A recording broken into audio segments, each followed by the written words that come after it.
Mais là, un bel bonjour, un bel bonsoir, ça va dépendre de qui nous va joindre. En tout cas, mais là, donc, nous allons excuser Hollande, hein, comme on dit, nous allons répéter chaque fois. Mais là, c'est pour dire que nous sommes des bénévoles, vraiment des bénévoles, et que des fois, nous avons des contraintes personnelles qui ont fait que nous ne sommes pas toujours disponibles. Hein. Donc, c'est pour dire de temps en temps, nous là, ou bien nous pas là, et bien voilà. Donc, c'est ça qui a fait des débats. En tout cas, bel courage à Hollande, et qui a écouté nous, qui a supposé. Bon. Alors, on va commencer à aller droit au but. Hein. On va commencer par Josiane. On va attaquer l'émission. Eh bien, qui ça m'a dit?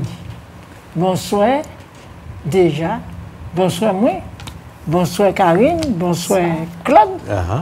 Et puis, bonsoir, les parents, les familles, tous ces gens qui écoutent nous. Hein. Nous avons dit merci d'écouter nous déjà. Et puis, nous n'avons pas essayé encore. Nous avons fait en sorte que cet moment nous ni un avenir plus sûr, un avenir meilleur. Parce que, mon cas dit, il faut qu'il y ait deux bouts. Alors, pour y ait deux bouts, il faut que nous deux bouts. Et pour nous deux bouts, il faut que nous fassions ensemble. C'est ça que j'ai pensé que Claude a dit nous, qui continue à dire nous après-midi. Oui. Qui ça nous mettre en place? Parce qu'il faut que nous mettions les bagages en place, il faut que nous travaillions, il faut que nous. Je ne pense pas ça pour dire, pour cet moment nous, les petits. Suivre un chemin qui permet de réussir la vie. C'est difficile, mais dans la vie, dans le monde, toute bagaille est difficile. Mais c'est à nous de prendre difficulté en main pour nous améliorer la vie chez nous. Voilà, c'est ça que j'ai envie de dire au soir. Et puis, je dis le restant à la fin. Bon, vous avez campé des corps là, là-haut, vous sautez, c'est sur la perche, on va faire après-midi. Hein? Karine, alors. Bonsoir à vous tous. Je suis heureuse d'être ici présente aujourd'hui, comme d'habitude, heureuse de vous. Et je tiens à remercier toutes les personnes qui nous arrêtent dans la rue, qui nous font un petit coucou, qui nous encouragent. Donc merci à vous, ça fait plaisir. Donc ça nous encourage à continuer et on fait du mieux qu'on peut. Mais c'est vrai que moi je rêve d'une éducation plus douce, plus calme, plus fluide. Donc ça c'est un doux rêve, mais j'espère qu'on va arriver à ça, ça serait super, vraiment. Très bien, c'est ça qui fait partie de l'école là nous là. Oui. Pour tous les meilleurs codes d'ici nous là, c'est que nous avons une ambition, nous avons une éducation évoluée, mais parlons quoi de ça. Hier, on dans une réunion, on a parlé de la parentalité. Effectivement, au niveau académique, on a mis un groupe de travail, tout ça, ça a démarré. Nous sommes là, on a béchanlé ça y est. Donc, effectivement, nous, au niveau, on a pensé que la terminologie parentalité, mais dans une réunion, a évolué. On a sorti peut-être du cadre, je dirais, que social, pour y prendre en dimension plus large. Est-ce que c'est ça, on a perçu, on a senti, Karine, en tant que professionnelle d'accompagnement?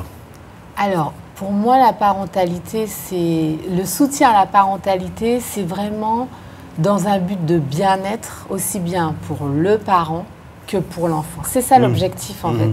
C'est, comme je viens de le dire tout à l'heure, c'est vraiment mener une éducation où il y a un peu plus de légèreté, en fait. Parce que c'est pas évident, hein, mais quand je dis légèreté, ça veut pas dire qu'on oublie toutes ses responsabilités. Hein. C'est pas dans ce sens-là.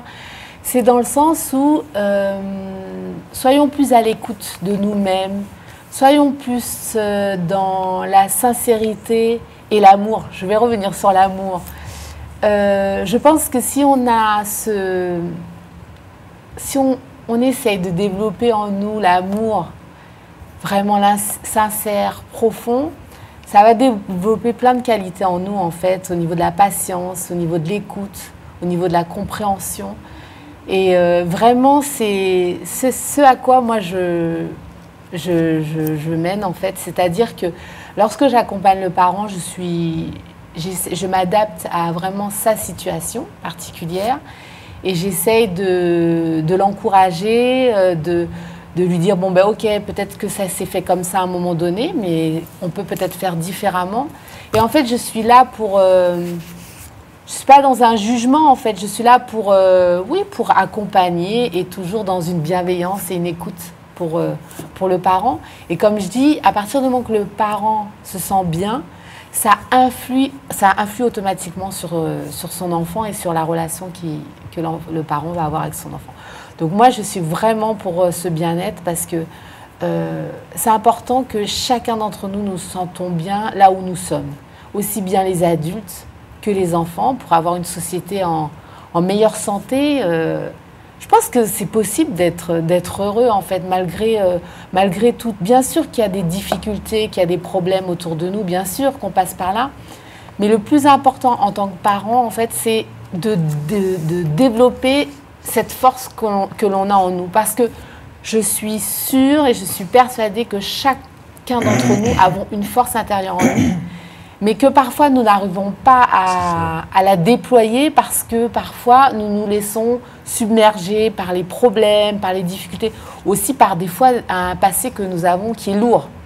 Donc du coup, tout ce passé, tout ça, ça parasite en fait cette force-là et on n'arrive pas à la sortir en fait. Donc si on arrive à développer cette force intérieure, eh ben, on est capable de tout surmonter en fait. Moi je le vois comme ça. On est capable de tout surmonter. Donc voilà, donc ça c'est mon combat, comme on dit, parce que moi je suis... Et quand je le fais parce que moi-même je l'ai vécu. Je suis passée par des doutes, par des peurs, par des angoisses. Enfin, on me voit comme ça, mais je suis passée par tous ces moments-là. Mais je pense que c'est le fait que je sois quelqu'un d'optimiste et quelqu'un qui a toujours envie de la vie vaut la peine d'être vécue. Donc, du coup, c'est ça qui m'a toujours sorti de tout, en fait. Voilà. Évidemment, quand on voit tes petits volants-là, on se dit...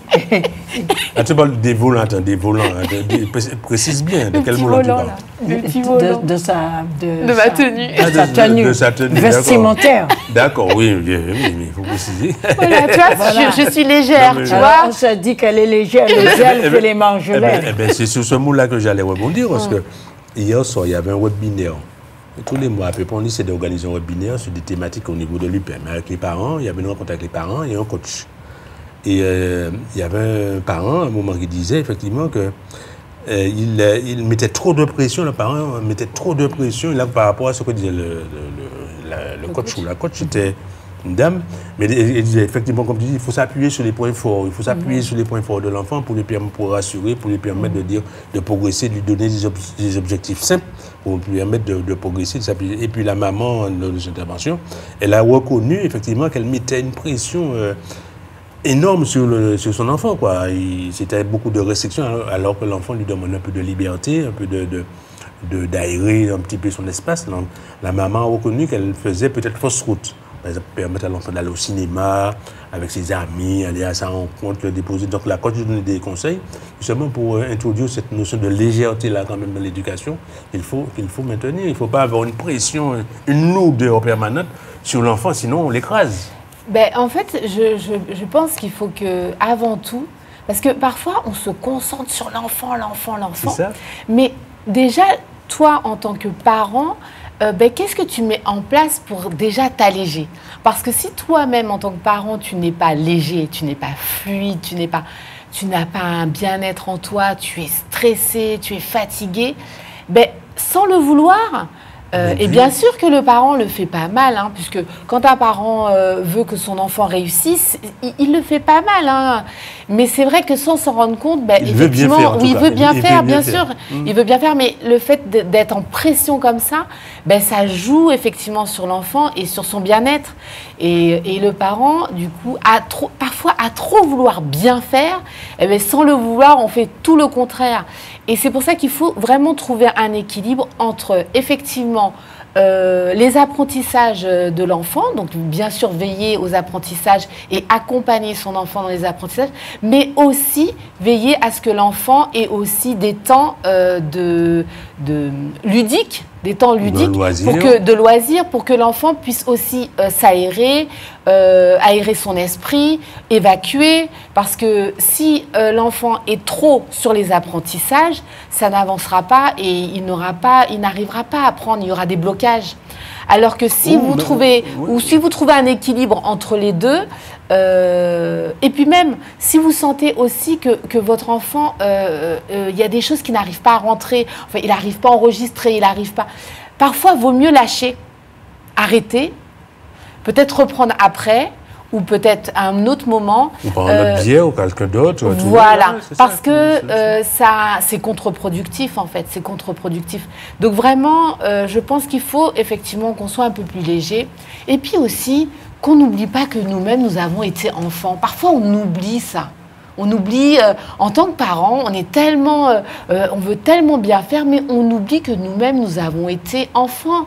Donc on a cette partie-là où on a, en tant qu'enfant, on a besoin de rigoler, d'avoir aussi des moments de détente, des moments. Donc il faut vraiment allier les deux, en fait, trouver un équilibre entre les apprentissages et le côté un peu plus léger, un peu plus fluide voilà. Un peu plus solitaire, je dirais, de l'enfant, solitude. Enfin, entre guillemets, c'est-à-dire que l'enfant puisse s'exprimer de manière propre à lui, c'est ça. Donc on avait dit les secrets, les secrets de la dernière fois, les secrets qu'on pouvait donner, c'était le sommeil, l'alimentation, les loisirs et puis le travail. Hein. Donc il faut que tout ça, c'est pas un seul, parce que si l'enfant ne le fait que travailler, il aura peut-être de bonnes notes, certainement de bonnes notes, il va travailler.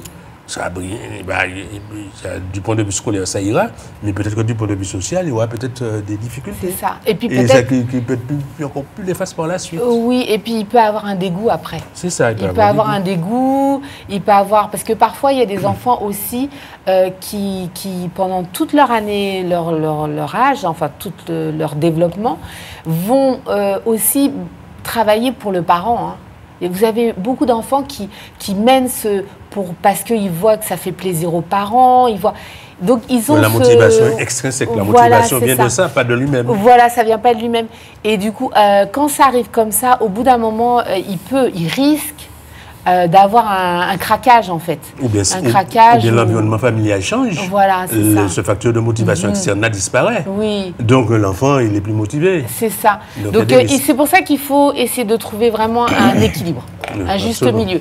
Donc accompagner effectivement l'enfant dans les apprentissages, mais il ne faut pas que ça soit... En fait, il faut que ça reste toujours une source de plaisir. En fait, je crois qu'on oublie aussi cette notion-là de plaisir. Cette notion de plaisir, parce que avec le plaisir, l'enfant, il va très loin en fait. Je pense que c'est ça qu'on oublie, la notion. Parce que même dans les apprentissages, vous pouvez inclure le jeu au contraire. Par exemple, je vous donne un exemple, si l'enfant a des tables de multiplication à apprendre, vous pouvez tourner ça en jeu. Moi, je parle de ma propre expérience. Moi, c'était mes enfants, j'avais fait une boîte avec toutes les tables, elles devaient piocher. Et ça tournait en jeu, en fait. Donc, parfois, on peut tourner les apprentissages en jeu pour que ça soit moins lourd, moins difficile et que finalement, après, ça devient... Et puis, comme tu dis, des fois, ça peut tourner en chanson. Des fois, il y a des leçons que l'enfant peut apprendre en chanson. Des moyens mémotechniques aussi qu'il faut employer. Il ne faut pas oublier cette partie plaisir, en fait. Aussi bien pour le parent que pour l'enfant. Tout à fait. Alors, ce que je veux ajouter, trouver des moments d'écoute. Oui. Il faut trouver ce temps-là où écouter son enfant. Et c'est à l'écoute, nous qu'a dit nous des bagailles qui, émotionnellement, pas qu'à marcher. Parce que nous, les deux, non, comme tu dis, trouver des moments d'écoute. Laissez l'enfant vous parler. Tant ça qu'a dit, quittez-y parler. Avant de réagir. Avant de réagir. Parce que nous, parents, je ne vais pas reprendre ce que tu viens de dire, nous les bagailles là, impeccables. Par exemple, tu maman yo ka venir ka raconter une histoire. Ou ka interrompre parce que la phrase là pas bien faite parce que mais il y a faute de français. Alors nous pas des enseignants, nous pas prendre place enseignants, nous c'est des parents. Ça qui a intéressé nous, c'est que tu maman nous parler ba nous. C'est que tu maman nous exprimer et que tu maman nous exprimer ça qui pas aller en disant comme tu as dit. Parce que si il ne peut pas exprimer ça qui a passé en disant il ne peut pas le bien-être et puis nous sommes surpris des chimères qui prend. Parce que si nous ne pouvons pas écouter, ni la qui écouter. Et je pense que salarié qui dit là, ce n'est pas ça nous avons envie de dire et ce n'est pas ça nous avons envie d'entendre. Donc, trouver des moments d'écoute, comme tu as dit. Trouver des moments de partage. Pas ni rien qui est apprendre. Oui, apprendre n'est pas autant. Mais on peut apprendre différemment. On peut apprendre différemment. On peut apprendre faire gâteau. Oui, on peut apprendre par la cuisine. Faire maçon, faire mécanique. Oui, on peut apprendre. Enfin, tu peut apprendre autrement. Il peut apprendre aussi comme ça. Mais on ne peut pas parler de mécanique. On ne peut pas même parler de mécanique. Voilà. On va regarder dans les TikTok, il y a peut-être un part de fiction dedans, mais quand on se demande si c'est chinois, en Chine, si c'est fait éducation, c'est là, ben c'est là tout petit qui a fait la cuisine, qui a fait bricolage, qui a fait manger, même le midi. Oui, cuisiner. Donc ça a développé en autonomie, en savoir-faire. Oui. Pour petit moment là, occupé. Parce qu'il est ennuyé quand même, si c'est seulement dans les villes. Il est ennuyé quand même. Ah oui, bon, parce que nous-mêmes, nous quand ennuyés quand nous avons dit, rien qui la cuisine, nous y est. Et bien, petit moment là, c'est même là.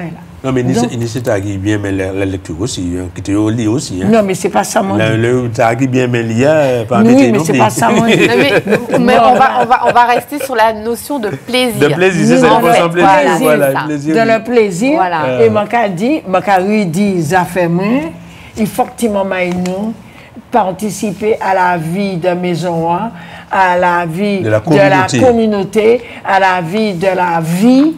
La vie, c'est pas. On ne m'a pas dit qu'il ne faut pas y lire, écrire, compter, puisqu'il y a l'école pour ça. D'accord. Même si Claude Cadi en met lit, moi aussi en met lit, mais il ne peut pas passer tant entre l'école là et puis livre là. Il faut qu'il aille à l'école là, il faut qu'il lit, c'est important, d'y lire, mais il faut qu'il aussi sache qu'il y a en maison commandé des nécessités, des actions. Des actions. Et comme Claude dit tout à l'heure, ou bien Karine, ni la cuisine, ça très bien, dit au lieu d'aller acheter, faire bon petit gâteau, petit bagaille pour déguster bagaille ou faire apprendre petit moment là et que où tu peux faire des choses agréables. Tu peux prendre plaisir à déguster ce que tu as préparé. Tu peux prendre plaisir à faire ta petite robe, à faire ta... Je dis, il est grosso modo, mais à force fait, il est venu... Non, Flau. Donc, attends, je te donne la parole. Donc, il y a tout ça, j'ai noté ça. Alors, il y a les jeux. En temps moins, les parents te disent qu'ils jouent à jouer. Jouer, c'est bien, j'en fais. Ce n'est pas vrai. L'enfant apprend en jouant, à tout âge. Puisque nous allons jouer, nous allons faire la ça sent notre jeu, ça. Oui, mais nous allons jouer. Nous allons jouer. Alors que nos enfants aussi, que nous parents, nous allons jouer et puis jouer et puis et à tout âge.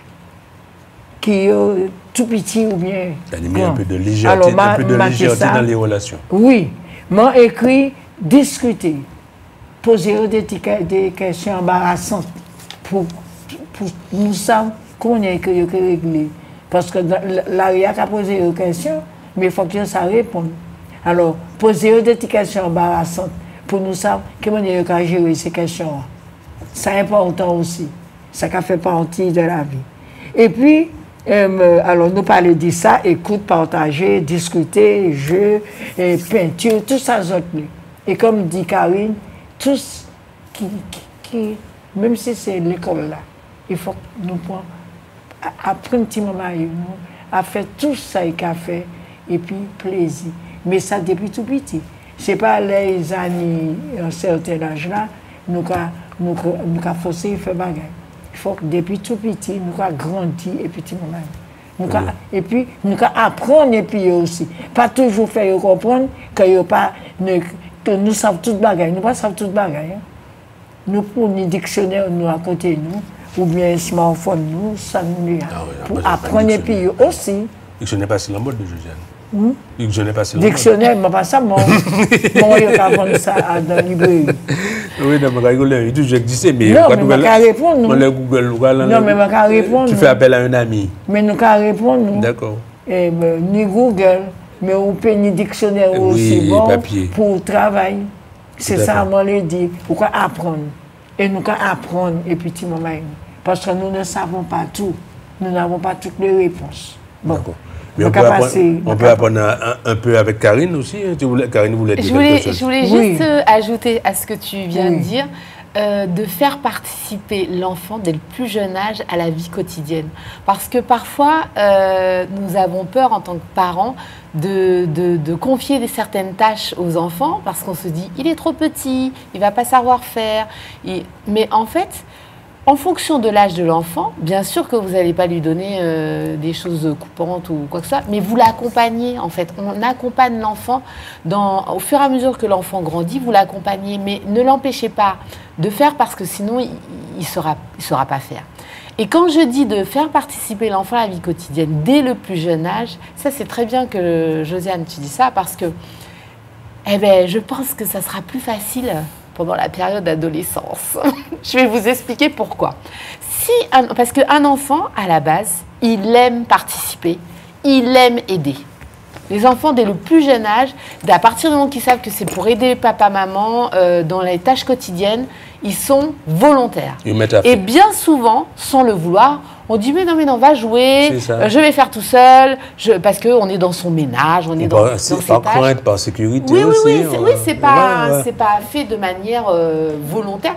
Mais n'empêche que en faisant ça, sans le vouloir, en faisant ça, en disant à l'enfant va jouer, finalement on l'exclut de la vie de la maison. Mais ça, c'est sans le vouloir, bien entendu, parce qu'on se dit ça ira plus vite si je fais, et puis j'ai pas le temps, enfin bon voilà, je veux faire vite, etc. On l'exclut. Et arrivé à l'adolescence, quand on commence à vouloir demander à son jeune de vouloir faire ci ou de vouloir faire ça, mais comme il n'a pas eu cette habitude depuis le plus jeune âge, c'est beaucoup plus difficile. Après, je ne dis pas que même si l'enfant dès le plus jeune âge y fait, il n'aura peut-être pas un petit moment de rébellion, ça c'est sûr. Oui, mais n'empêche que quand vous le faites depuis le plus jeune âge, ça vous donne beaucoup plus de chance. Et toujours, si vous le faites toujours dans une notion de plaisir, c'est-à-dire, allez, viens, tu vas aider maman, mais il ne faut pas que ce soit une obligation. Si l'enfant n'a pas envie, on ne l'oblige pas. Mais n'empêche que si vous le faites dans ce sens-là, je vous assure, les enfants, ils adorent aider les parents. Absolument. Ils adorent. Et je vais vous donner des exemples concrets parce que c'est des choses que j'ai vécues et je le vois. Je le vois parce que je le vois avec d'autres enfants, je vois comment ça se passe. Simplement, vous dites, viens, tu vas m'aider à retirer le linge qui est en train de sécher. Viens, tu vas m'aider à mettre le linge dans la machine. Je vous assure, les enfants, ils adorent ça. Ils mettent dans la bassine, on récupère le linge sale, vous allez avec lui à la machine. Et rien que ça, vous lui dites de remplir la machine de linge, l'enfant, il est content. Il est content, ça paraît. Et le fait de l'impliquer, il sent qu'il fait partie de la famille, en fait. Il n'est pas exclu, il fait vraiment partie du quotidien de la famille. Et il est prêt à aider. Donc vraiment, moi, je vous invite dès le plus jeune âge à faire participer les enfants. Et plus l'enfant grandit, plus vous complexifiez. Sa participation. Vous complexifiez, vous rajoutez. On le responsabilise. On le responsabilise, exactement. Même pour, je vais encore plus loin, même pour le faire à repasser. Bien sûr que vous n'allez pas faire ça quand l'enfant il est petit. Mais n'empêche qu'au fur et à mesure, L'enfant, il vous voit repasser, vous lui expliquez que c'est chaud, vous lui expliquez ça. Et au fur et à mesure, quand l'enfant va commencer à grandir, qu'il aura peut-être 10, 11 ans, parce que même à 10, 11 ans, on peut commencer à faire l'enfant repasser, je vous assure. Mais bien sûr, quand vous lui avez appris toutes les précautions, parce que si vous dites à l'enfant, ça fait peur, c'est chaud, faut pas toucher, ben c'est ce que l'enfant va créer, retenir en fait. Alors que si vous lui expliquez au fur et à mesure, oui c'est chaud, faut faire attention, faut être vigilant, pareil pour le four, enfin tout ce qui est chaud, eh ben vous préparez l'enfant et vous lui dites dès le plus jeune âge, et après au fur et à mesure vous augmentez les tâches en fonction de l'âge de l'enfant.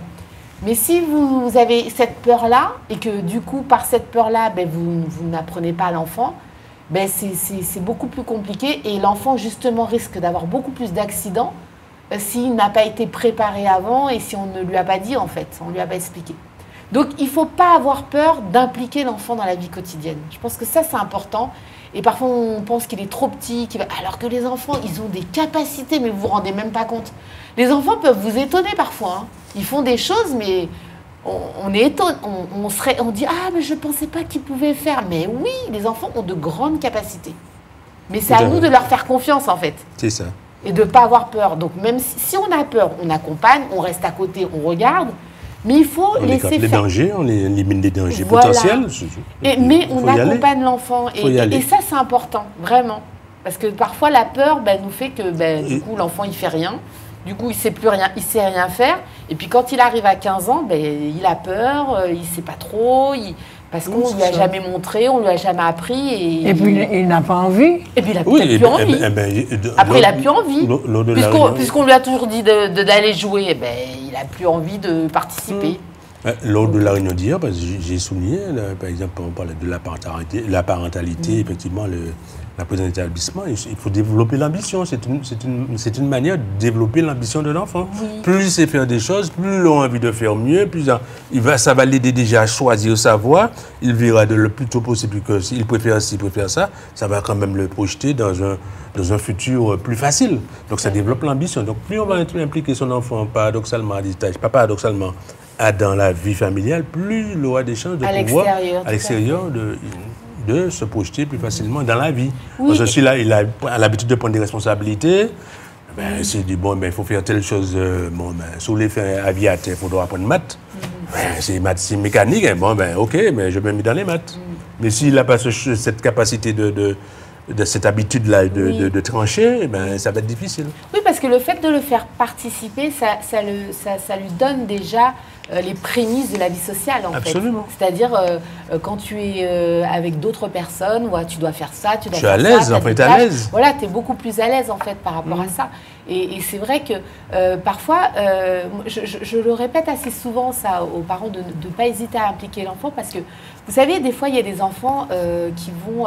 vous avez certains parents qui disent « Ah, pendant que je suis en train de cuisiner, l'enfant fait n'importe quoi, il fait des bêtises. » T'es bon. Mais t'es bon, la cuisine. En fait, c'est ça, voilà, c'est pour ça. Des fois, je leur dis « Mais incluez-le dans ce que vous êtes en train de faire. Comme ça, il va oublier ce... » Parce que l'enfant... Et puis, c'est aussi une manière pour lui d'attirer l'attention du parent. Le soir, quand l'enfant il rentre le soir, il a aussi cette envie, il n'a pas vu son parent pendant toute la journée, donc il va faire plein de choses pour attirer l'attention du parent. Si vous voyez que l'enfant fait un petit peu, entre guillemets, n'importe quoi, dites-lui, viens chérie, viens doudou, j'ai besoin de toi pour faire la cuisine, viens m'aider. Prendre ça dans le frigo pour moi. Il sera content. Ouais. Vous lui dites, viens laver les pommes de terre, viens laver le... Juste ça. Il peut même râler, il va râler, mais il va venir quand même. Mais non, mais à partir du moment regardez son émission, son dessin animé. À partir du moment que vous montrez à l'enfant que vous avez besoin de lui, moi, je vois que ça fonctionne. Vous dites à l'enfant, j'ai besoin de toi, mais comment je vais faire? Ah non, j'ai trop de choses à faire là. Alors là, mais l'enfant, sinon il va se sentir coupable, il va se sentir... Il vaut mieux qu'il se sente utile que coupable. Mais valoriser, parce que vous dites, oh là là, maman a besoin de moi. Je dis, mais sans toi, je ne peux rien faire là. J'ai besoin de toi, allez, viens m'aider. Je vous assure que ça change tout. Le valoriser. Oui, le valoriser. Voilà. Et, ne pas et puis le dire, remercier. voilà. Et puis surtout, ne pas oublier de le Dire remercier. merci, oui, lui dire voilà. merci, Doudou, heureusement que tu m'as aidé et tout. Oh là là, sans toi, j'aurais pas pu faire le repas. Heureusement, tu m'as aidé. Donc, c'est valorisant. L'enfant, il est content. Et après, quand vous allez vous mettre au devoir avec lui, ben, je vous assure que ça va aller comme ça. Parce qu'il se dit... Oui, ça fait ça. On est dans une dynamique. Oui. Il dit, bah, allez, Doudou, ben, maintenant, on peut faire les devoirs. Il va se sentir écouté et prêt. L'écoute, c'est important. Voilà. Et parce qu'en tant que parent, on oublie ça, l'écoute. Oui. Ah, et pas maintenant. Et puis, même si on n'est pas disponible, savoir comment le lui dire. Oui. Ne pas lui dire, actuellement là, je suis fatigué. Je viens d'arriver et donne-moi le temps de me détendre. Non, il y a une manière de... Le temps lui appartient à ce moment-là. Non, mais tu peux. Mais si tu es fatigué, c'est la manière. Tout, c'est dans la manière de parler. C'est dans la manière de communiquer. C'est dans la manière de faire. Hein? C'est important. Parce que je dis toujours que la manière de parler, la manière d'accueillir, la manière de dire, mais attends, d'un point, et pour l'instant, maman est fatiguée, je suis fatiguée. Et puis, petit à petit, les codes vont s'installer. Voilà. Et l'enfant saura. Voilà, si tu veux, par exemple, la manière, est-ce que c'est urgent? Attends un petit moment, est-ce que c'est urgent? Oui, c'est urgent. On va traiter toutes ces pas urgents. On va en parler plus tard. Donc, petit à petit, l'enfant va... Il saura que s'il t'interrompt, c'est que c'est urgent. Donc, les codes vont s'installer et ça va fonctionner de mieux en mieux. Ça va fonctionner, voilà. Mais comme tu dis, il faut écouter. Il faut écouter au départ. Et puis, ça fait partie de l'éducation. Ne pas, parce que je le dis sans jugement, hein, je ne suis pas là pour ça, je suis pas là pour juger, je suis là pour aider à mieux comprendre l'enfant que nous avons mis au monde, mieux comprendre. Et donc, savoir, lui, s'adresser à son enfant correctement. Et même si l'enfant vous parle pas bien, même si l'enfant ne s'exprime pas, savoir comment le rappeler. Ça aussi, c'est important. Comment faire? Ça, c'est bien que tu parles de ça. Oui. Parce que, effectivement, parfois, vous avez un enfant qui peut mal parler ou qui peut... Voilà. Mais votre réponse, en fonction de votre réponse, vous verrez que l'enfant va se rectifier. Parce que, par exemple, c'est déjà arrivé, je vous donne un exemple concret, qu'un enfant parle mal.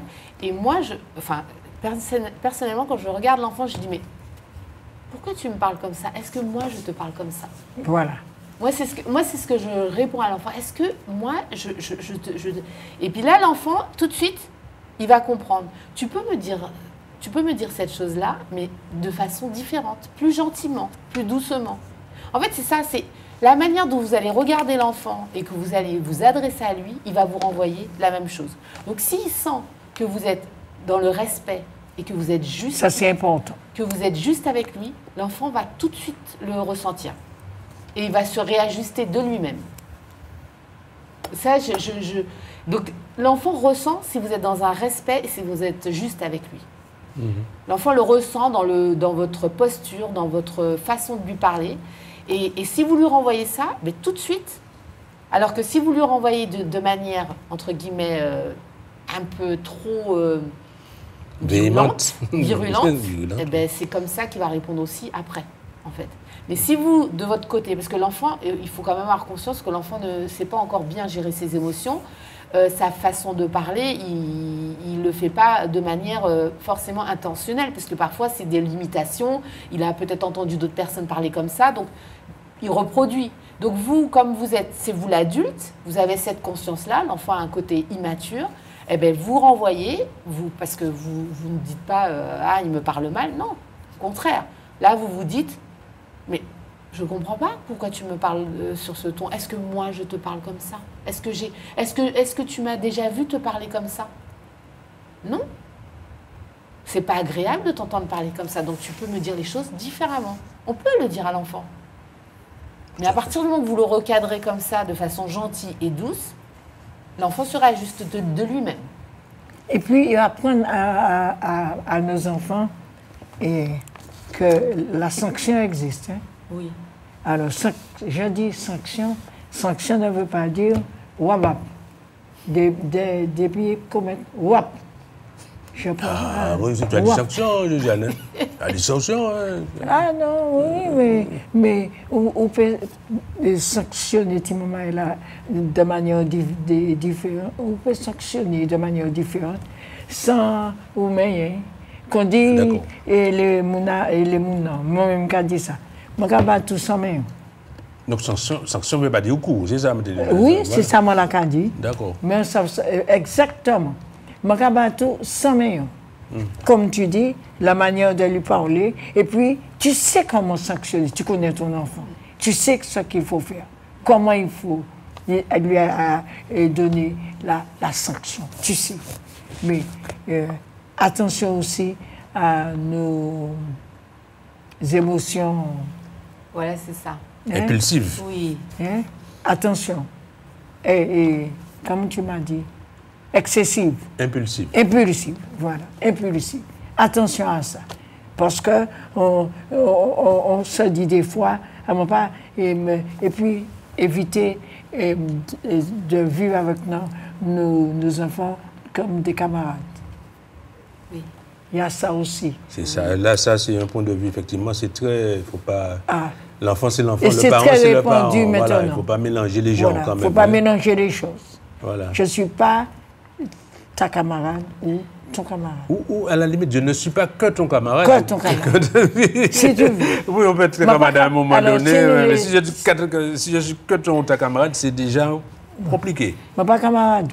Il y a une manière de me parler. Tu as déjà expliqué, mais je le redis simplement. C'est très bien que tu dis ça. Il y a une manière de me parler et j'ai une manière aussi de te parler. Nous ne sommes pas des camarades. Tu n'es pas dans la cour de l'école, ni... Mais ça n'empêche pas des moments de rigolade aussi. Hein. Oui, non, mais ce n'est pas de ce que je parle. Mais de l'ironie parfois aussi. C'est bien que... Mais ce n'est pas de ce que je parle. Ça, c'est autre chose. Tu vas l'expliquer. L'enfant, ça, de toute façon, il distingue bien. Voilà. Il distingue bien. Si le parent, il est clair... En fait, ça c'est important ce que tu dis. Si le parent, il est clair, il est juste, et que l'enfant fait bien la distinction entre le parent joueur et le parent qui est sérieux à un moment donné et qui met le haut là. Voilà.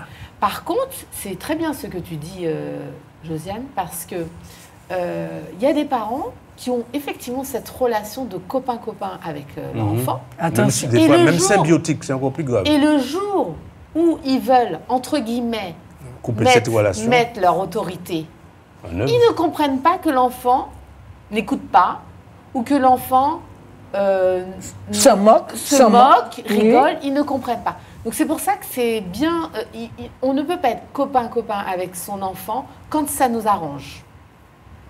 Il faut être stable et cohérent dans sa façon d'être avec son enfant. Parce que l'enfant, il ne va pas comprendre.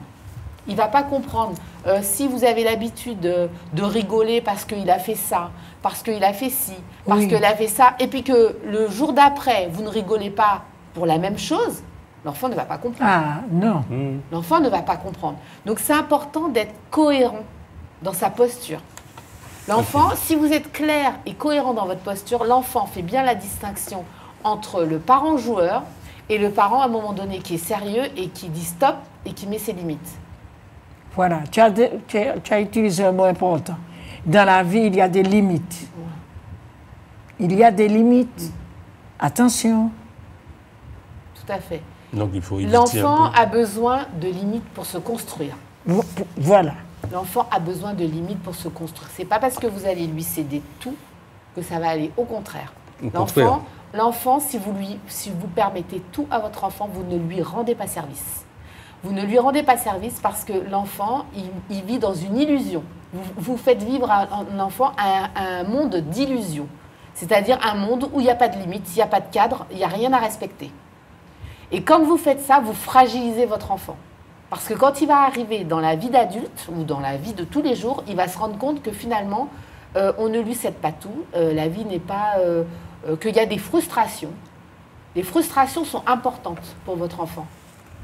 Vous ne pouvez pas dire oui à tout. On ne peut pas dire oui à tout à son enfant. Ce n'est pas lui rendre service. Et ce n'est pas vous rendre service parce que vous n'allez pas comprendre le jour où votre enfant va vous faire une crise ou va peut-être même vous frapper parce que vous n'avez pas cédé, que vous ne lui avez pas donné ce que vous... Parce que quand l'enfant est petit, entre guillemets, ça se gère. Mais quand l'enfant commence à grandir et commence à rentrer dans la période d'adolescence et que vous n'allez pas céder parce que vous lui dites non, parce que vous ne voulez pas lui acheter telle ou telle chose ou parce que vous ne pouvez pas lui acheter telle ou telle chose, il ne va pas comprendre. Il ne va pas comprendre. Et puis là, il peut devenir violent. Ou risquer de prendre une tangente, se débrouiller par ailleurs. Voilà. Donc la frustration est importante. C'est pas parce que vous allez dire non à votre enfant, surtout que si vous lui dites un non qui est juste et qui est dans le respect. Et même injuste des fois. Non, mais quand je dis juste, quand tu es juste derrière ce que tu dis. C'est ça, c'est dans ce sens-là. Tu n'es pas dans un non-respect de ton enfant. C'est ça, c'est plus ça que je dis. Quand je dis juste, c'est peut-être injuste pour lui, ça sera certainement injuste pour lui. Mais quand je dis juste, c'est-à-dire que tu vas dire non, mais tu sais pourquoi tu dis non en fait.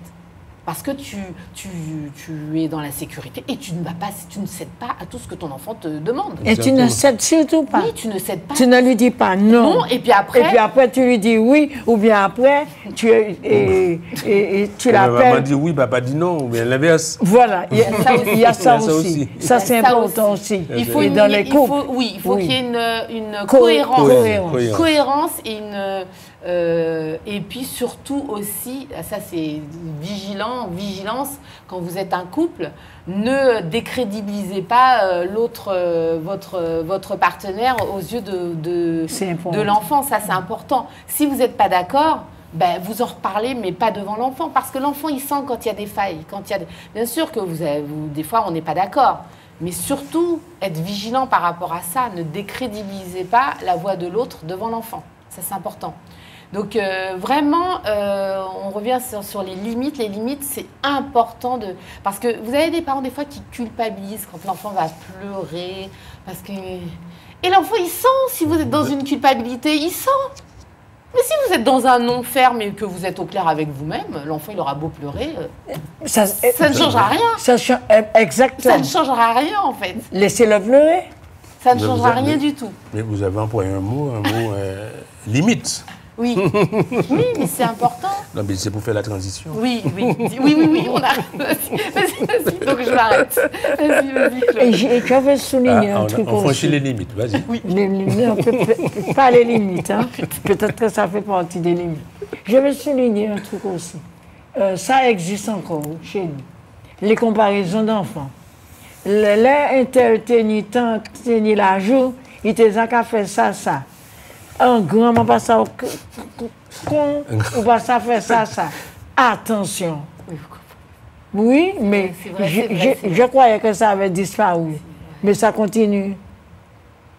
L'un tenir la joue, il était là, qu'à prendre avion, il était là, qu'à conduire avion, alors que vous ne pas même marcher. Maman contre l'auto. Non, je donne des petits exemples pour qu'on comprenne. Donc, attention, parents, à ça. Les comparaisons d'enfants. Oui, alors, des fois, il y a des parents aussi, il y a cette comparaison-là parce qu'il y a des peurs aussi. Parce qu'il y a des fois, il y a des parents qui se disent « mais je ne comprends pas, mon enfant a tel âge et puis il n'a pas encore... Ça, c'est une autre chose. Des fois, il y a ça. Ça, c'est une autre chose. Tout à fait. Des fois, il y a ça aussi. Mais par contre, non, concernant les comparaisons aussi, parce qu'il y a des fois des parents aussi qui... sous le regard des autres et par rapport aux remarques des autres, il y a ça aussi. Il y a ça, la société. Mais voilà, la société, le poids de la société. Mais comment ça, ton enfant ne parle toujours pas? Ah oui, il y a ça. Il y a ça aussi des fois. Alors, ne vous laissez pas perturber par ça, en fait. Parce que vous connaissez votre enfant. Si vous êtes là, vous faites ce qu'il y a à faire, vous respectez son rythme. Laissez-le grandir. Bon, bien sûr qu'à un moment donné, peut-être qu'il faudra se poser des questions, mais laissez votre enfant grandir à son rythme. Ça va venir. Chaque enfant, comme tu dis, Josiane, chaque enfant évolue à son rythme et chaque enfant est différent. Et chaque enfant est unique. Et tout à fait, chaque enfant est différent. Chaque enfant est unique. Donc, ne vous laissez pas embarquer par des comparaisons et des réflexions extérieures. vous regardez, vous observez, vous voyez comment votre enfant évolue, mais ne vous laissez pas embarquer là-dedans. Et si je veux compléter ce que tu dis, si nous avons senti que ça a dépassé nous, parce que Timomay, nous, pas qu'à courir, alors que Timomay voisin, ça prend avion, il y a des gens pour ça. Allez voir, il y a des spécialistes, il y a du monde. Allez, on va pas répondre. Oui, si on a un doute, on peut avoir un doute, on peut voir un spécialiste. Tu as un doute. On va voir un spécialiste. Tu as le droit. Il y a des spécialistes, il y a du monde. Tu as ton médecin, déjà. Allez, oui. Allez parler, bye. Et puis, secret, garder des affaires au bord. Ou même un membre de la famille qui s'y connaît un petit peu. Oui. Là, quand même, on peut se référer. Non, qui connaît un petit peu. Qui connaît. Non, mais on peut avoir dans la famille un expert dans un domaine des gens qui connaissent. Qui pourrait donner un Qui avis. pourrait t'aider. Voilà. Papa, pièce qualité à vie, moi, aidez-vous pour discuter avec vous. Pour t'aider. Enfin, sur lui, comment pas ça. Donc, c'est très embêtant aussi, ces comparaisons d'enfants. Et puis, ces manières de parler à un enfant. Regardez, c'est qu'à somme là. Non, je le dis. Parce qu'on a peur de le dire, et moi, je le dis. Parce que ça ne fait pas du bien à nos enfants. Et après, nous sommes surpris, dire ouais, que, eh bien, il vient, parce que les cas, les tuer, il dit, il pas bien, il vient fou quelque part. Il y a un problème, il y a un bagage qui n'est pas capable de passer en tête, ça grave. Et quand on y prend, ou bien il y a un revolver, un sac, au cas où. Au cas où, ils ont un couteau, un sac, au cas où. Ils apparaissent. Moi, j'ai deux bouts, hein. Si on parle mal, si on pile les pieds, moi, je fais des affaires au bail. Donc, et parents, nous n'y problème, tout le monde n'y problème. Ça a problème, nous pas tirer problème. Tirer sans tête autres. C'est une manière pour nous régler le problème là. Et là, nous pas ça régler, ni monde là pour ça. Allez, voyez. Pas écouter monde qui a dit, ah, mais il n'est pas fou, hein. Qu'est-ce qu'il y a le psychologue là? Qu'est-ce qu'il y a le faire là? Non. Le psychologue là, pour aider. Il a pour ça. Il a pour accompagner. Docteur là pour ça. Il a pour aider. Il a pour accompagner. Je dis ça tous les jours. Et tout le temps, je parle, je toujours dit ça. Faites-vous aider. Pas aller parler, pas qu'à faire rien, pas personne. Faites-vous aider. Parce que... Je vais tenter une transition, une deuxième... Oui, je vais une transition. Oui, mais ça est important parce que vous ne pouvez pas dire ni un mot tous les jours. Ah oui, ne peut pas. Ça, c'est clair. Oui, ne peut pas dire ça. Non, mais ça, bon, ne peut pas dire ça. Nous, on travaille dans même en Guadeloupe, là, il y a hier, il y a une baisse l'autre. Oui. Donc, mais c'est vrai. Et puis, petit moment. Alors. Non, mais nous avons dit que jeunesse, nous, une société, nous, qui prend l'âge. Oui. Mais là, on a regardé, il y a combien 29 morts, mais quoi, aller la route, et 27 morts. Par violence, ça fait déjà une cinquantaine de monde qui morts. Hein. Ah bon. Alors que nous, on n'a pas dit que nous pouvons éviter, mais si nous devons faire attention, nous pas chaque année, nous pas faire. Nous avons fait ça. Nous pas faire tout ça. Nous avons fait que nous pouvons. Bon, il y a l'impondérable, mais des fois, nous avons des débats que nous pouvons gérer nous-mêmes. Hein. C'est vrai que comme violence là, il faut que nous arrivions en manière pour résoudre ça. C'est pas possible. Ça ne peut pas continuer. C'est vrai qu'il faut que l'État fasse bataille pour garder la sécurité, tirer bail en circulation, occuper des territoires là, tout le monde, la police, tout le monde, mais nous aussi, les parents, chaque membre de la société, pour être vigilant pour que... Alors, je vais tenter en transition, parce que je suis un bon matin au Grand France, dans la chaîne française, et je dit dans une ville, je n'ai pas vérifié ça, même bien vérifié ça, je l'ai dit avant, mais ça, je trouve ça tellement important que je l'ai dit quand même, mais je l'ai vérifié après. Il dit, par exemple, dans la ville en France, Orléans, il a diminué de 91% la délinquance, la violence chez les jeunes. 91% pratiquement éliminé, donc il a toujours été les cas exceptionnels. Donc il était quand même dépouché, et bien, le journaliste m'a dit qu'il m'a fait ça, et bien il dit à Nambila. Et puis un tient, et puis un jeune, il est en difficulté, il n'y a pas en main. Toute société, c'est-à-dire on est tout le monde qui a venu acteur pour payer ça, traiter, enfin accompagner les jeunes là. Ben, ça peut être l'école là, ça peut être des éducateurs, ça peut être des mondes de la société, ça peut être bien sûr des spécialistes des mondes de l'action sociale. Mais en tout cas, et puis un monde identifié en difficulté, en jeune, il y a traité qu'à jeune là. Mais sinon, c'est peut faire ça, de diminuer 80%. Je vais vérifier ça, je vais regarder en les amigos, je vais faire appel à un ami pour ça, si c'est bien vrai, je vais vérifier. Mais en tout cas, même c'était un bel bail que nous arrivons à diminuer la violence des jeunes comme ça. En disant pays noirs. La prise en charge. La prise en charge, c'est ça nous avons réclamé que tous ces jeunes noirs, ils puissent prendre en charge pour éviter que ils et puis bonnet, très bonnet. Divergent trop vite. Oui. Pas trop vite, pas du tout. Bon, je ne sais pas si on continue sur la transition. Alors, la fois dernière, on avait entamé... Tu avais quelque chose à dire, oui. C'est toi? Oui, nous avons commencé la présentation de l'UPEM, nous avons parlé de... Alors, notre bonne transition, c'est qu'on a parlé de l'enfant à la maison, des parents. Maintenant, on va avoir l'enfant à l'école. Et le parent aussi à l'école. Hein. Là, pas tellement... On a vu l'enfant à la maison, mais on va avoir le parent à l'école. C'est un paradoxe. J'ai mis ce mot-là. Comment on va avoir le parent à l'école? C'est vrai, bon, nous a présenté comme nous, l'UPEM a présenté maintes et maintes fois. Donc, il y a des parents d'élèves et d'étudiants de Martinique. On me raconte un appel. Hein. Bon, si nous... Les temps sont durs, si ni des mécènes, si ni des donateurs, si ni des sponsors qui viennent voir nous, pas de problème. Nous avons besoin de téléphone nous 60 95 deux fois et pour qui geste certains mondes peut faire. On va faire un appel public.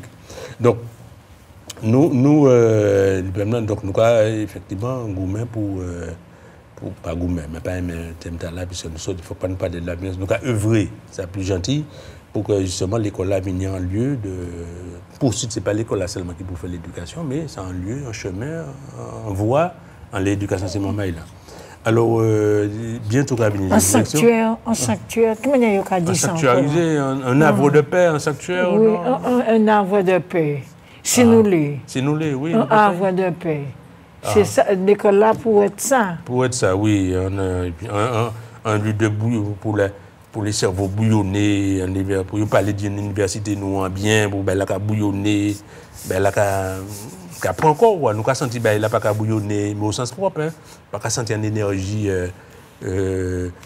cérébrale dans là, il faudra nous mettre une énergie cérébrale dedans pour y bouillonner, pour y ça prend, pour cette mayonnaise là prend. Donc c'est ça nous voyons. Donc si l'élection va venir bientôt, hein, donc l'élection de parents d'élèves là, c'est bientôt sur nous. Donc mais la campagne électorale n'a pas encore fermée, puisqu'il est à peine ouvert.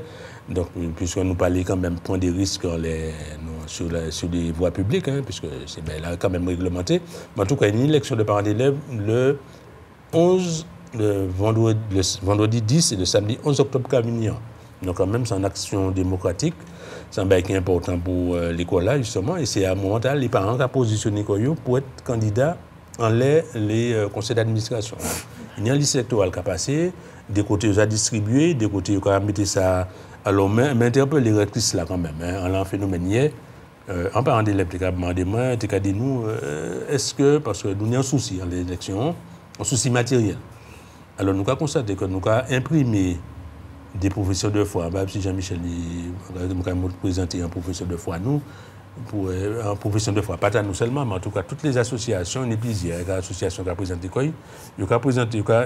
C'est une élection, hein, c'est une élection qui régit par quand même le code électoral. Hein, c'est une élection tout à fait démocratique, régie par un code électoral de l'éducation nationale. Ben, il a bien calibré, c'est pas la fête. C'est un bail réglementaire. Il faudra aux membres de l'établissement pour être élu.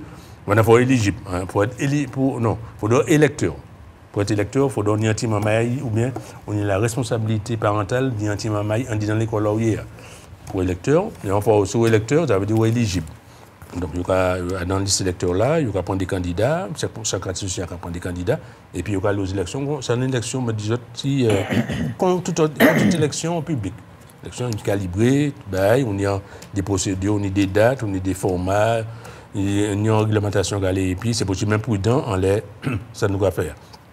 Donc oui, alors maintenant interpeller les ça que les associations qui ont fait des professions de foi, il faut que mettre dans l'enveloppe, c'est du papier nous avons imprimé, c'est des milliers de feuilles nous avons imprimées. Dans l'école, il y a plusieurs centaines de feuilles, parfois milliers de feuilles que nous avons imprimées. Là, on y 300 l'école Martinique. Imaginez le nombre de feuilles que ça a fait. Puisque chaque établissement scolaire, pour faire une élection, pour y avoir un monde, même s'il n'y a pas de représentation de parents d'élèves en association, il peut y avoir des parents d'élèves, de groupements de parents. Mais chaque établissement pour y un groupe de parents qui a fait partie soit du conseil d'administration, soit du conseil d'école. Alors ça, là, organisé pour le conseil d'administration, c'est-à-dire collège et lycée, c'est organisé par 3 tiers. On y a un tiers des représentants de la direction et des élus, c'est-à-dire la municipalité et aujourd'hui la CTM.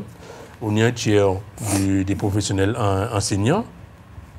On y a un tiers des professionnels enseignants et des professionnels techniques des établissements. Et pour nous, un tiers, le tiers des usagers.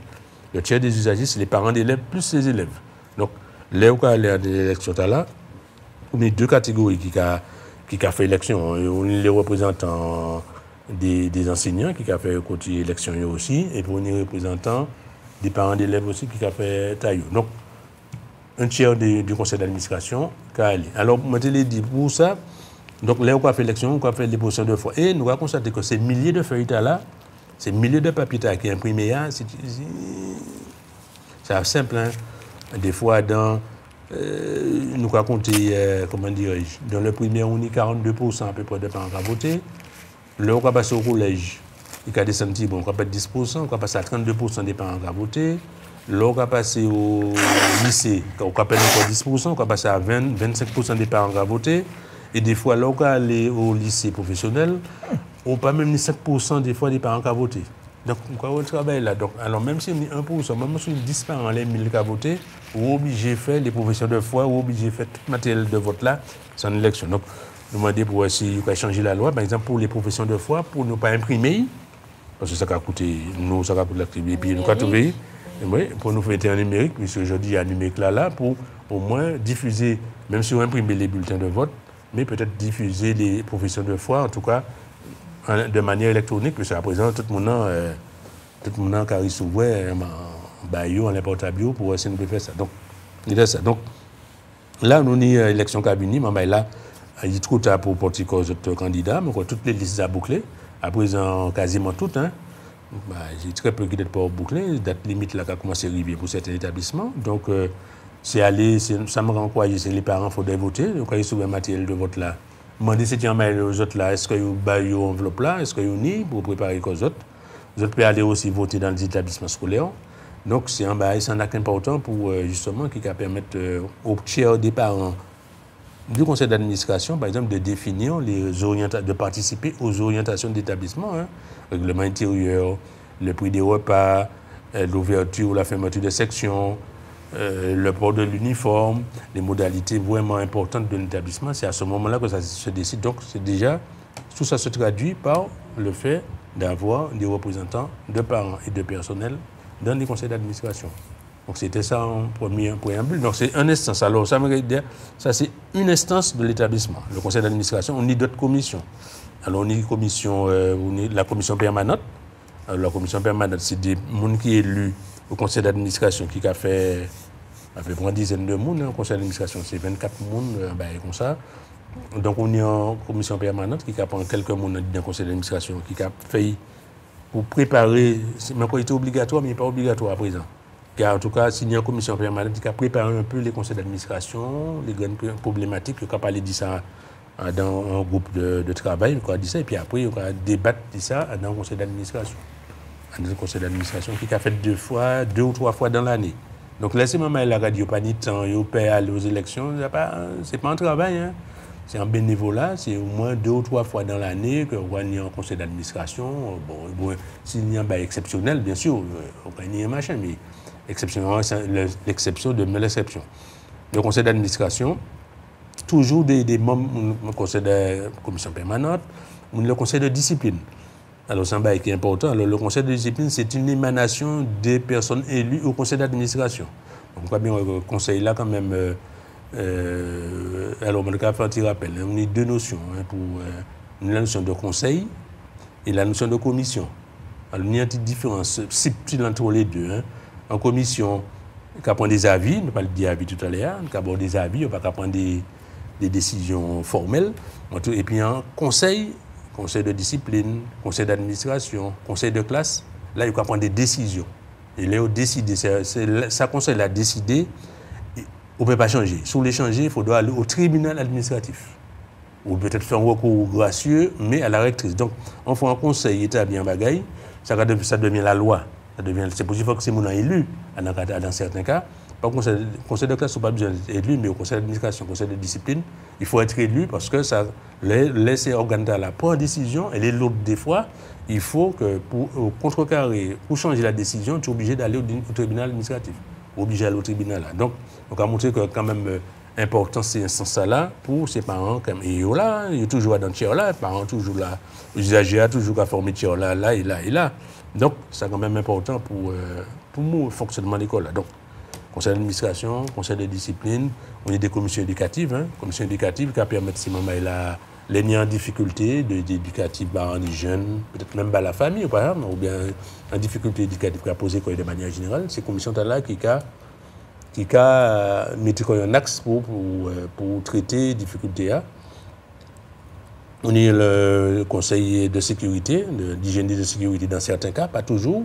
Là, on est en lycée professionnel, ou bien là, on a décidé de faire là, de mettre en œuvre.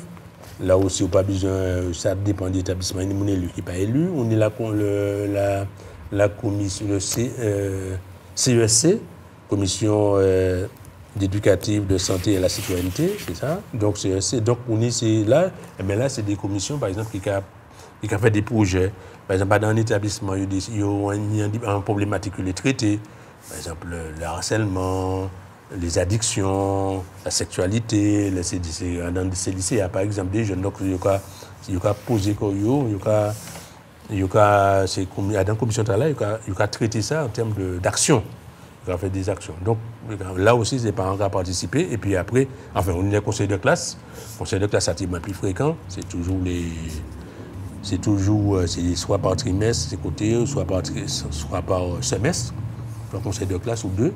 Donc là aussi, il faut qu'il y ait des parents. Donc dans le conseil de classe, il faut qu'il y ait deux parents en première panier conseil de classe.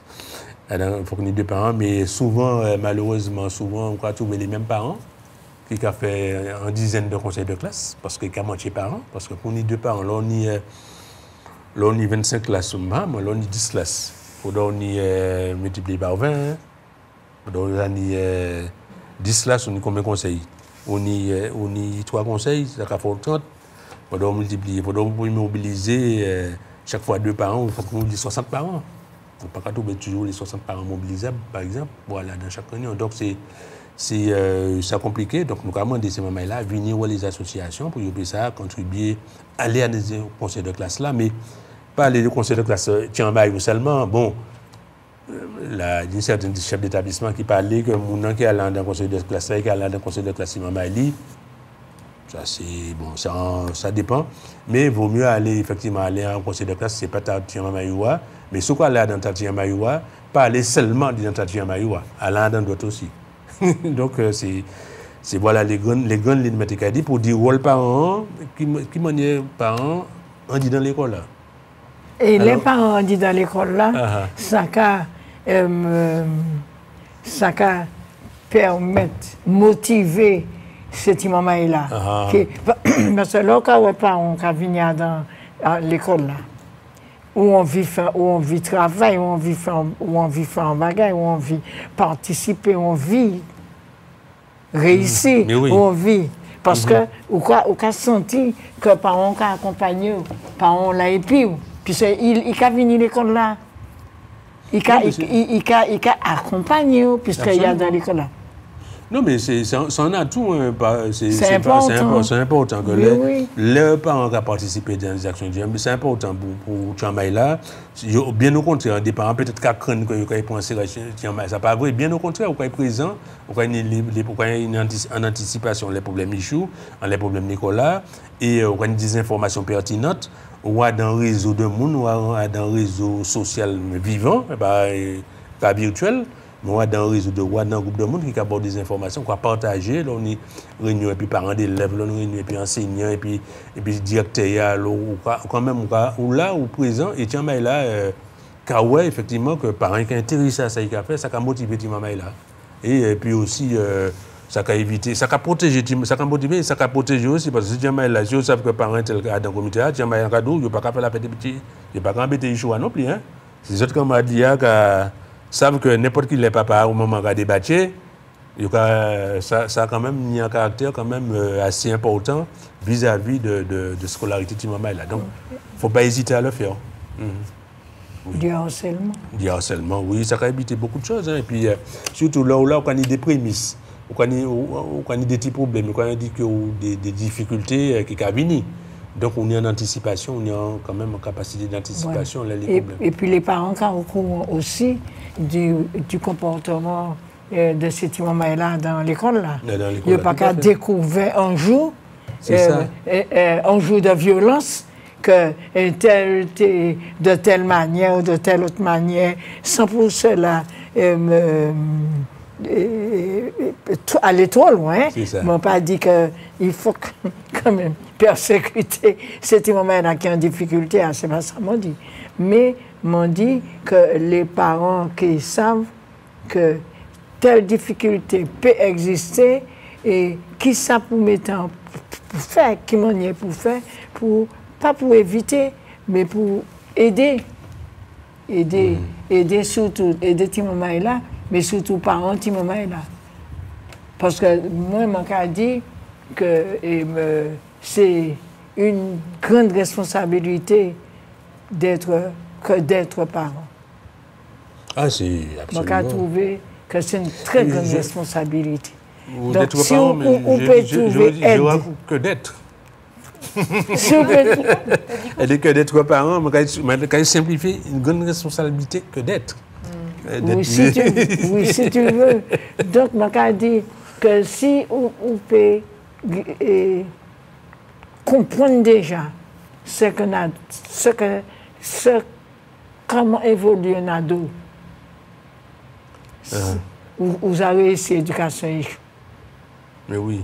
Ce qu'est un ado. Nous ne pas dire ça. Parce que l'on a dans un groupe de parents, on a des parents qui sont plus grands qui sont là, on a des parents qui sont moins grands qui sont là, donc on a déjà des repères, on a des indications quand même, on ne pas isoler, quoi. C'est ça l'avantage. On ne va pas isoler. Et puis l'on a dans l'association, on connaît, moi j'ai appris beaucoup la loi, nous connaissons les règles de loi. On ne va pas faire n'importe qui ça. Tout le monde, des paradoxes, tout le monde ne pas connaître toutes les règles de loi. Hein. Nous, personne pas. Mais des fois, il faut donner des monnaies sérieux en dispositif qui a rappelé que telle règle de loi a existé. Ça va permettre d'y éveiller. Donc, tout le monde, donc ça, dans l'association de parents d'élèves, à ce côté-là, on va venir plus véatif par rapport à la réglementation aussi, parce que nous avons travaillé puis la loi, mais tu rappelles ça, le code de l'éducation nationale, chaque fois que je peux rappeler, c'est un code, il faut nous appliquer. Hein. Donc c'est pas le chapitre 13 de la Constitution, du préambule de la Constitution française, il a aussi, mais de temps en temps, il faut rappeler, que nous sommes dans 4 tas là. Alors, ni ça. Et puis après, les lois plus ni ça, plus ni proches. toutes les lois. Mais avant loi. La loi de février 2005 pour cette en difficulté, février 2011 pour les accompagnements en conseil de discipline. On est tout en arsenal de loi, si bien que tellement des fois la loi n'a pas appliqué, mais quand il y a des fois en réunion, le caractère révolutionnaire de l'UPEM, c'est que nous demandons que la loi soit appliquée. Ce n'est pas révolutionnaire, hein, mais ça a été une révolution parce que la loi n'est pas encore pleinement appliquée. Oui, il y a ça. Et puis, il y a que ça qui a interpellé moi surtout, qu'est-ce qu'un enfant et qu'est-ce qu'un élève? c'est important de nous ça. Parce que tu entends tellement de choses. Quand il y a un petit problème dans une école, tu as l'impression que les parents ne sont pas au courant de l'évolution psychologique d'un gamin. Alors, il nous reste 2 minutes, hein. On va entamer la descente. C'est toi, oui. Soit la descente ou... Avant de nous faire oublier. Ou l'élévation. Non, ben, j'ai même pas eu le temps de rappeler quelques éléments. Alors, nous intitulons de l'élévation, on va dire rapidement, hein, faisons de l'éducation notre priorité. Hein, ça, c'est l'entame. Faisons, le PEM a dit, toujours faisons de l'éducation notre priorité. Priorité, mais pas même dit martiniquaise, en tout cas notre priorité de manière générale. Et puis, nous avons parlé de machin, les problématiques que nous avons mises en avant en état là, c'est le transport. Le sport, bah, c'est là, l'illettrisme, parce que nous avons qui a difficulté de lecture, d'apprentissage, la motivation, nous parlons de ça là, et puis aussi la violence. Normal, par exemple, le harcèlement qui a signalé moins, des petits problèmes de harcèlement quand même qu'ils ont là. Donc, et l'école n'a pas même commencé, pas même balancé. Bon, ben, nous avons découvert la profession de foi sur l'UPEM, nous avons voyé dans les réseaux sociaux, ils ont dans les réseaux sociaux, ils ont dans les tuyaux, et puis nous avons dit qui manière nous avons positionné comme nous, et puis dans l'état là, pour les élections. Alors, là, on est à la minute de conclusion. Je dirais merci pour votre écoute et ce fut comme d'habitude très agréable de partager ce moment avec vous et puis on se dit à très très vite, à très bientôt. Alors moi qu'est-ce que ça m'a dit? Je souhaité que nous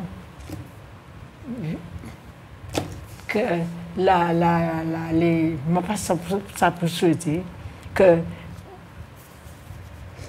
le bien-être retrouvé quand nous parents. C'est important pour nous, le bien-être. Pour nous,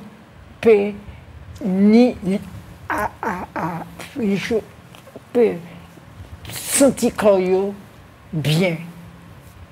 Beaucoup d'amour. Ah, voilà, j'étais suspendu à tes mots. Hein.